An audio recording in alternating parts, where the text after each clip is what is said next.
नमस्कार दोस्तों, आपका स्वागत है अपनी YouTube चैनल PFP में। आज हम टाइटन के बारे में चर्चा करने वाले हैं। कंपनी ने बताया है कि क्वार्टर 2 में बहुत अच्छी ग्रोथ हुई है। ईयर ऑन ईयर बेसिस पे सेल्स हमें 18% बढ़ता हुआ नजर आता है और इसके चलते स्टॉक में भी अच्छी तेजी देखने को मिली। स्टॉक हमें 5% ऊपर जाता हुआ नजर आया। तो ऐसी सिचुएशन में एज ए रिटेलर हमें क्या करना चाहिए, इसके बारे में आज हम चर्चा करने वाले हैं।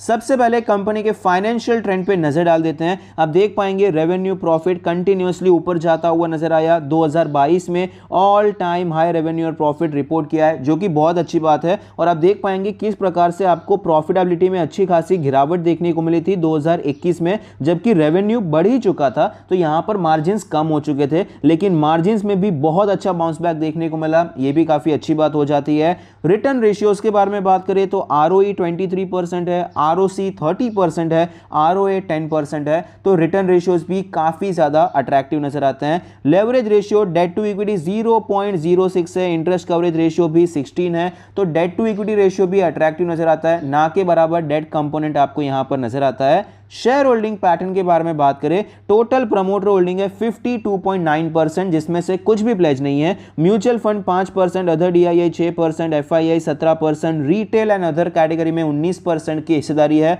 शेयर होल्डिंग पैटर्न भी काफी ज्यादा अच्छा है। यहां पर प्रमोटर के पास एक तो 50% से ज्यादा की इक्विटी भी है और इंस्टीट्यूशंस का भी अच्छा खासा इंटरेस्ट है। म्यूचुअल फंड अपना स्टेक कंटिन्यूअसली बढ़ाते जा रहे हैं। अदर DII में कोई खास चेंज देखने को नहीं मिला है। FIIs कंटिन्यूअसली अपना स्टेक कम करते जा रहे हैं और रिटेल एंड अदर कैटेगरी में भी कोई बड़ा चेंज आपको रिसेंटली तो नजर नहीं आता है। तो ओवरऑल शेयर होल्डिंग पैटर्न भी अच्छा है और रिसेंट ट्रेंड भी आपको डिसेंट ही नजर आता है।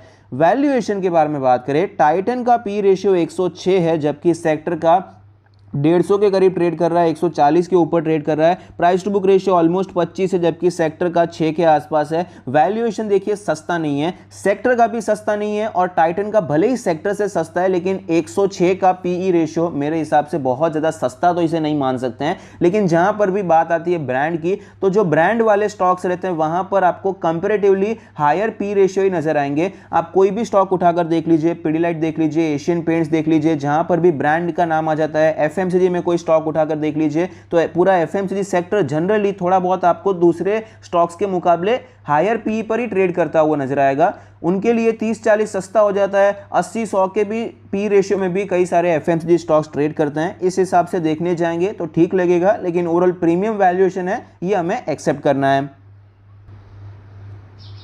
स्टॉक के चार्ट पर हमें नजर आता है कि पिछले कुछ महीनों में पहले तो यहां पर आपको एक रेंज में ये स्टॉक ट्रेड करता हुआ नजर आया, एक चैनल में स्टॉक ट्रेड करता हुआ नजर आया, ब्रेकडाउन हुआ, गिरावट देखने को मिली, नीचे के लेवल से अच्छी खासी बाइंग हो गई। तो पिछले एक साल में स्टॉक ने कोई खास रिटर्न्स तो बनाकर नहीं दिए हैं। स्टॉक हमें ओवरऑल एक ही लेवल पर ट्रेड करता हुआ नजर आया है, लेकिन बीच में अच्छा खासा मोमेंटम हुआ, बहुत ज्यादा गिरावट हुई, बहुत ज्यादा तेजी देखने को मिली और फिलहाल ये स्टॉक अपने ऑल टाइम हाई के रेजिस्टेंस पे ट्रेड कर रहा है। आज जो तेजी देखने को मिली है वहां पर वॉल्यूम भी काफी ज्यादा अच्छे हैं। स्टॉक अपने सारे मूविंग एवरेज के ऊपर है, डेली RSI 62 का लेवल है, तो मोमेंटम भी काफी अच्छा नजर आता है। अब यहां पर इंपॉर्टेंट लेवल्स के बारे में बात करें, ऑल टाइम हाई का रेजिस्टेंस हमारा डेली चार्ट पे नजर आता है और सपोर्ट है 2500 का लेवल। वीकली चार्ट पे भी सेम लेवल्स आपको यहां पर नजर आते हैं, कोई चेंज नहीं है। मंथली चार्ट पे अगर हम देखने जाएंगे तो रेजिस्टेंस तो हमारा सेम रहेगा, लेकिन हमारा सपोर्ट थोड़ा सा नीचे शिफ्ट होता हुआ नजर आएगा। सपोर्ट अप्रोक्सीमेटली 2400 के आसपास है, क्योंकि इस रेंज का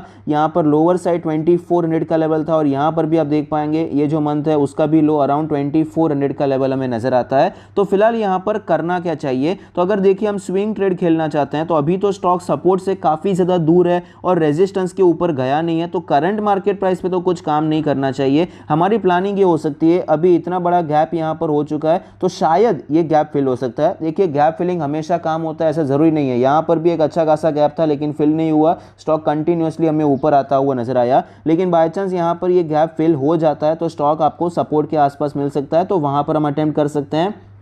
या फिर अगर ये गैप फिल नहीं होता है, 2-4 दिन के कंसोलिडेशन के बाद, जिस प्रकार से यहां पर कंसोलिडेट किया था उसी प्रकार से कंसोलिडेशन के बाद अगर ये हायर साइड का लेवल तोड़ देता है, जो कि है अप्रोक्सीमेटली 2800 का जोन, ये लेवल अगर हमें टूटता हुआ नजर आता है तो हम स्विंग ट्रेड के लिए यहां पर खरीदारी करने के बारे में सोच सकते हैं। हमारा स्टॉप लॉस ये रेंज के नीचे रहना चाहिए, अगर रेंज बनता है तो उसके नीचे हम स्टॉप लॉस लगाकर खरीदारी कर सकते हैं। अराउंड 3000 एक राउंड ऑफ फिगर हमारा टारगेट हो सकता है। पोजिशनल ट्रेड के बारे में बात करें तो अगर पोजिशनल पोजिशनल ट्रेड 3-4 महीने 6 महीने के लिए अगर हम खरीदना चाहते हैं तो यहाँ पर एंट्री लेवल हमारा सेम रहेगा, लेकिन यहाँ पर एक बात ध्यान रखिए, अगर कल के कल ये निकल जाता है तो एंट्री प्रेफर मत कीजिए। यहाँ पर कम क्वांटिटी में ही आपको काम करना चाहिए। भले ही ये स्टॉक ऑल टाइम हाई का ब्रेकआउट कर रहा है, फिर भी कम क्वांटिटी में काम करेंगे, क्योंकि यहाँ पर इस प्रकार से ब्रेकआउट हुआ है, कंसोलिडेशन के बाद ब्रेकआउट होता है तो वो ज़्यादा रिलायबल होता है। तो यहाँ पर अगर ये कंसोलिडेशन के बाद ब्रेकआउट होता है तो पोजिशनल ट्रेड में हम चाहे तो यहाँ पर फुल क्वांटिटी में एंटर हो सकते हैं, क्योंकि ये रेजिस्टेंस कोई पहली बार ये हिट नहीं कर रहा है।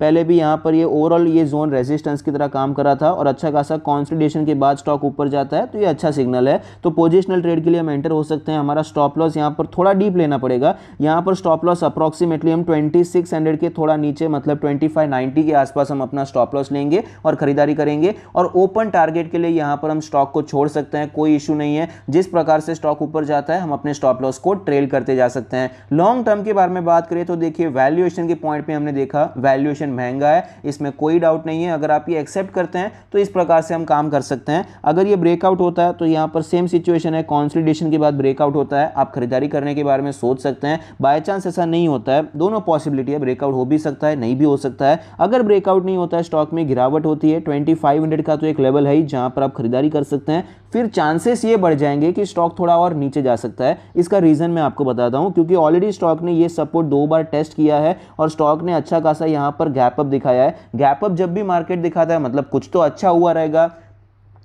इसीलिए तो मार्केट ने यहाँ पर गैप अप किया है। तो वो गैप भी फिल कर दिया, फिर और नीचे आ गया। वो सपोर्ट अगर तीसरी बार टेस्ट करता है तो उसके टूटने के चांसेस भी यहाँ पर बढ़ जाते हैं। तो इसीलिए अगर बाय चांस ऐसा होता है, यहाँ पर स्टॉक नीचे आता है, स्टॉक और ज़्यादा नीचे भी आ जाता है, तो जो लेवल्स पर हम ध्यान बनाकर रख सकते हैं वो लेवल से हमारे लिए 2400 का जोन, ये भी काफ़ी एक अच्छा जोन रहेगा जहाँ पर हम खरीदारी अटेंड कर सकते हैं लॉन्ग टर्म के लिए। आई होप आपकी वीडियो पसंद आता है, कुछ सीखने को मिलता है। Thank you, stay happy, happy investing.